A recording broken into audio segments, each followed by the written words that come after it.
सल्लु अलल हबीब सल्लल्लाहु तआला अला Muhammad.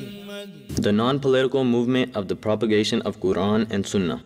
Dawat-e-Islami's publication department, Maktabatul Madina, now presents for you a well-renowned booklet named Blessings of Jumu'ah, written by Shaykh-e-Tariqat, Amir Ahl-Sunnat Damat Barakatuhum al-Aliyah, consisting of 26 pages.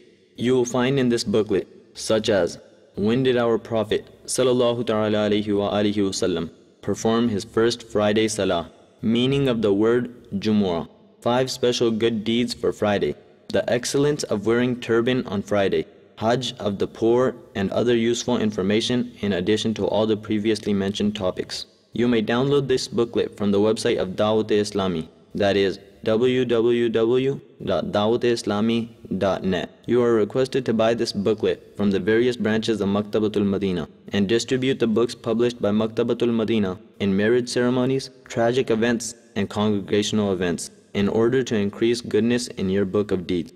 सल्लु अलल हबीब सल्लल्लाहु तआला अला मुहम्मद. मुझे अपनी और सारी दुनिया के लोगों की इस्लाह की कोशिश करनी है इंशाअल्लाह.